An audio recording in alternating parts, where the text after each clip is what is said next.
এবার যে খবরের দিকে নজর রাখব, শ্রী শ্রী নিম সন্ন্যাসী বাবার পরপর 4 দিন ধরে পুজো অনুষ্ঠান সমাপ্ত হলো। এই অনুষ্ঠানকে কেন্দ্র করে মুর্শিদাবাদ জেলার ভগবানগোলা 2 ব্লকের রানীতলা থানার অন্তর্গত জাফরাবাদ, ফুলপুর, ঘোষপাড়া, বাদপুল, নিমতলা এলাকায় জড়ো হয়েছিল হাজার হাজার মানুষ। কমিটির পক্ষ থেকে নেওয়া হয়েছিল বিভিন্ন রকম কর্মসূচি, যেমন গাছ বিতরণ, 16টি গ্রামের কীর্তন, বাংলা তথা ভারতবর্ষ বিখ্যাত শিল্পীদের সমন্বয়ে কীর্তন অনুষ্ঠান, গীতাপাঠ, কালী পুজো, সকলের জন্য খাবারের ব্যবস্থা, নরনারায়ণ সেবা, এছাড়াও আরও অন্যান্য অনুষ্ঠানের মধ্য দিয়ে সকলকে শান্তি, সম্প্রীতি, ভ্রাতৃত্ববোধের বার্তা ছড়ালেন কমিটির সদস্যগণ। এই অনুষ্ঠানকে কেন্দ্র করে রানীতলা থানার পুলিশ প্রশাসনের পক্ষ থেকে নেওয়া হয়েছিল খুব সুন্দর ব্যবস্থা। খুব সুন্দরভাবে অনুষ্ঠানটি সম্পন্ন করেন। কমিটির পক্ষ থেকে রানীতলা থানার ওসি অরিজিৎ ঘোষ মহাশয় এবং তেনার পুলিশ টিমকে ধন্যবাদ এবং কৃতজ্ঞতা জ্ঞাপন করা হয়।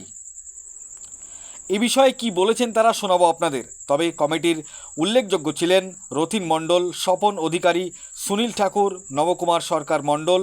এছাড়াও কমিটির সমস্ত সদস্য, সমস্ত লোকজন খুব সুন্দরভাবে এই 4 দিনের অনুষ্ঠান সম্পন্ন করেন। এই অনুষ্ঠানকে কেন্দ্র করে মুর্শিদাবাদ জেলার ভগবানগোলা 2 নম্বর ব্লকের বিভিন্ন প্রান্ত থেকে মানুষ জড়ো হয়েছিল নিমতলায়। এ বিষয়ে কি বলেছেন তারা শোনাবো আপনাদের। এই ভিডিওটি যারা দেখছেন, ভিডিওটি শেয়ার করবেন, চ্যানেলটি লাইক করবেন আর সাবস্ক্রাইব করবেন। আই লাভ মাই ইন্ডিয়া, মেরা ভারত মহান। দীর্ঘদিন 150 বছরের পুরনো নিম সন্ন্যাসী পুজো দীর্ঘ 150 বছর ধরে হয়ে আসে। আমরা ঠাকুরদা দাদুদের আমল থেকে শুনে আসছি অজ্ঞাতভাবে যে এখানে একজন নিম সন্ন্যাসী থাকতেন স্থায়ীভাবে। উনি ওই নিমতলা পর্যন্ত যাতায়াত করতেন। যারা সৎ ব্যক্তি, যারা ভক্তিবান ব্যক্তি, তারা অনেক সময় দেখতে পেতেন। এই নিয়ে, তার মাহাত্ম্য নিয়ে অনেকটাই আমাদের এলাকায় প্রসার ঘটে এবং যে যা মানত করে অনেকটাই কার্যকরী হয়। তারপরে দিনের পর দিন ওখানে দুধ গঙ্গা জল দেয়, মানসা করে, কাজ হয়। এই করতে করতে একটা পরিবেশ তৈরি হয় যে মানুষের বিশ্বাস চলে আসে। এর ফলে ওখানে হাজার হাজার মানুষ আসতেই থাকে। এরপরে 2017 সালে যখন এলাকার মানুষ সব বসে দেখলো যে এই মাহাত্ম্য আছে এখানকার, তখন সমস্ত মিলে একটা কমিটি করে একটা নিম সন্ন্যাসী বাবার মন্দির তৈরি করার একটা পরিকল্পনা হয় এবং সেই মন্দির আজকে এই বছর পূর্ণ হয়েছে এবং নিম সন্ন্যাসী পুজো ওই নতুন মন্দিরেই স্থাপন করে করা হয়েছে। আর এবারও প্রত্যেকবারের মতো অনেকবার 10,000 লোক নরনারায়ণ সেবা দেওয়া হয় এবং প্রতিদিন 1,000 লোক করে সেবা করা হয় এবং নরনারায়ণ সেবার দিন এবার 12,000 লোক জমায়েত হয়েছিল। এবং এখানে দেখা গেছে যে এখানে সহযোগিতা, সাহায্য সহযোগিতা একমাত্র বিষয়। হিন্দু মুসলমান সকলে সাহায্য করেছে এবং এখানে মেলার মতো বসা হয় এবং সম্প্রীতি বজায় রেখে কাজটা হয়। সবাই প্রসাদ খায়, সবাই আর্থিক সাহায্য করে। এখানে যখন দেখা যায় যে হিন্দুরা দিচ্ছে, পাশাপাশি কোরবান শেখ একটা ভালো অঙ্কের টাকা দেয়, জাহির মাস্টার টাকা দেয়। এইভাবে এখানে হিন্দু মুসলমানের যৌথ উদ্যোগে এই অনুষ্ঠানটা হয় এবং 4 দিন ব্যাপী এটা হয়। আজকে তার শেষ দিন। কি বলতে চাইবেন অনুষ্ঠান উপলক্ষে? অনুষ্ঠানটা আমরা বলতে চাই যে আমরা এলাকায় সম্প্রীতি বজায় রেখে, দেখবেন একটা মন্দির আছে, তার 50 মিটার মাথায় একটা মসজিদ আছে। এখানে মন্দিরে আজানো হচ্ছে, নমাজে পড়া হচ্ছে, ওখানে ঘণ্টাও বাজছে। এই যে সম্প্রীতি, এটা একমাত্র এখানেই নজিরবিহীন দৃষ্টান্ত দেখেছি আমরা এবং এখনও পর্যন্ত আমরা এই অবস্থা বলবৎ আছে। আপনার নাম? আমার নাম স্বপন অধিকারী, আমি এমএসকে ইনচার্জ, বাড়ির এমএসকে। কি বলতে চাইবেন? আমরা মূলত খুব সুন্দর প্রশ্ন বিষয়ে এই একটু পিছু দিকে যাই। আমার বাবা, কাকা, জেঠোরা এনারা আমাদের এই নিম সন্ন্যাসী তারা সম্বন্ধে আধ্যাত্মিক অলৌকিক একটা যে প্রভাব আছে এখানে, সেটা যা বলে এসেছে আজকের দিনে আমরাও তাই দেখছি। বিশেষত এই নিম বৃক্ষর বয়স বা আয়ু কেউ নির্ধারণ করতে পারেনি কতদিন। আর আমাদের মূল বিষয় হচ্ছে এখানে যে আমরা সর্বধর্ম সমন্বয়ে একটা প্রতীকী হিসাবে, যেহেতু মুর্শিদাবাদ জেলায় প্রতীকী হিসাবে আমরা এই প্রতিষ্ঠানের কর্মসূচিটাকে এগিয়ে নিয়ে যাওয়ার চেষ্টা করি, তাতে আমাদের অত্র এলাকার সর্বধর্ম সমন্বয়ে সমস্ত জাতির লোকেরা দান, ধ্যান, অনুপ্রেরণা, উৎসাহ, সহযোগিতা সমস্ত কিছুর মাধ্যম দিয়ে আমাদের এই প্রতিষ্ঠানের বছর বছর বাৎসরিক মহোৎসব উদযাপিত পালিত হয়ে থাকে। তো এটাই আমাদের মূলত মূল বিষয় যে আমরা জানি না যে বাবা নিম সন্ন্যাসী আমাদেরকে কত দূর এগিয়ে নিয়ে যেতে পারবে। তা আমরা চাই যুগ যুগ ধরে যেন আমাদের এখানে সম্প্রীতির বাতাবরণটা বজায় থাকে, এটাই মূলত আমাদের প্রধান উদ্দেশ্য। আপনার নাম? রথীন্দ্রনাথ মণ্ডল, জাফরাবাদ নিম সন্ন্যাসী। কর্মসূচি চলছে আজ 4 দিন ব্যাপী। আজকে অন্তিম লগ্নে আমরা পৌঁছেছি। আজকে এই অনুষ্ঠানের শেষ।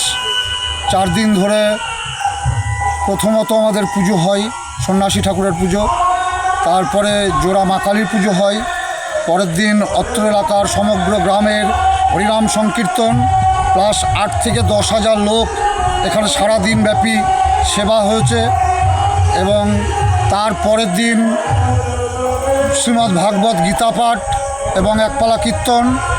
আজকেও শ্রীমদ্ ভাগবত গীতা পাঠ করেছে সুনীল চক্রবর্তী এবং একপালা কীর্তন চলছে। এই হচ্ছে আমাদের কর্মসূচি। এলাকার মানুষ জানে, সমগ্র এলাকার মানুষ জানে যে নিম বৃক্ষটি একটা অলৌকিক জায়গা, আধ্যাত্মিক জায়গা, যে জায়গায় এসে মানুষ শান্তি পায়, মনের ইচ্ছা পূরণ করতে পারে, মানুষ কামনা বাসনা তো করতে পারে, তার মনের আশা পূর্ণ হয়। সেই মানে তাতে মানুষের যে উপকার হয়, এই উপকারের জন্য মানুষ দিনের পর দিন এখানে ছুটে আসে।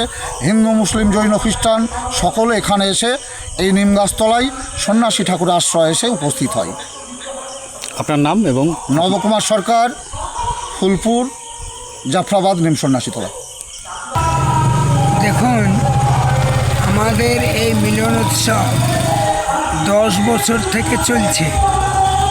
এমনি এই বৃক্ষ নিমগাছটিতে এখানে জাতি, ধর্ম, বর্ণ নির্বিশেষে সবাই এই যে বৃক্ষটির যে একটা কি মহিমা, মানুষ, এলাকার মানুষ তা অনুভব করে বলেই আজ আমরা এই যে আমাদের যে প্রথম এখানে এক ভদ্রলোক এখনও আছেন, তিনি অসুস্থ আছেন, মুম্বাই নিবাসী চিত্তরঞ্জন মহাশয়, তার প্রথম যে সাধ্যমতো তিনি টাকা দান করেছিলেন, দিয়ে পাঁচিরটা দেওয়া হয়েছিল। মানে এই গাছতলা একটা নোংরা পরিবেশ ছিল, তিনি নিজে চোখে দেখলেন যে এখানে কুকুর বিড়াল এওয়া থাকে, নিজে চোখে তিনি ওই একটা কুকুর ওখানে পেচ্ছাপ করছিলেন ধারে। তাই এই আমাদের কীর্তন 4 দিনের যে প্রোগ্রাম, পুজোর মাধ্যমে নিম সন্ন্যাসী বাবার প্রথমে শিবলিঙ্গের জল, তারপর হয় নিম বাবা সন্ন্যাসীর পুজো, এইভাবে 4 দিন চলছে। আজকে হচ্ছে শেষ কীর্তন। আবার যেন পূর্ববর্তী বছর বা সারা বছর যুগ যুগ ধরে আমাদের যে হিন্দু মুসলমানের যে ঐক্য, ওই যে সেই কাজী নজরুল ইসলামের সেই কবিতা, মোরা একদিনতে 2টি কুসুম হিন্দু মুসলমান, মুসলিম তার নয়ের মনে, হিন্দু তাহার প্রাণ, সেটা আমরা এখানে নরনারায়ণ সেবার জন্য দেখতে পাচ্ছি। কীর্তন শ্রবণ করতেও এখানে সবাই আসছে। এই যে আমাদের ঐক্যটা যেন বজায় থাকে, এ আশা নিম সন্ন্যাসী বাবার কমিটির পক্ষ হইতে আমরা সকল ভক্তগণ বা সদস্যগণ যত আছে এলাকার জাতি ধর্ম নির্বিশেষে সবাই আমাদেরকে এখানে অংশগ্রহণ করে। আপনার নাম? আমার নাম সুনীল চক্রবর্তী, আমি একজন পুরোহিত। আমরা আমাদের এখানে রায়তলা থানার ওসি সাহেব অরিজিৎ ঘোষ মহাশয় দায়িত্ব সম্পূর্ণভাবে কর্তব্য পালন করেছে। আমাদের এখানে পুরো দায়িত্ব প্রশাসন যেভাবে নির্ভর করেছে, যেভাবে আমাদের প্রশাসন আমাদেরকে যেভাবে আমাদের সঙ্গে দায়িত্বর সঙ্গে আমাদের কমিটির সঙ্গে যেভাবে আচরণ করেছে, আমরা খুবই সন্তুষ্ট।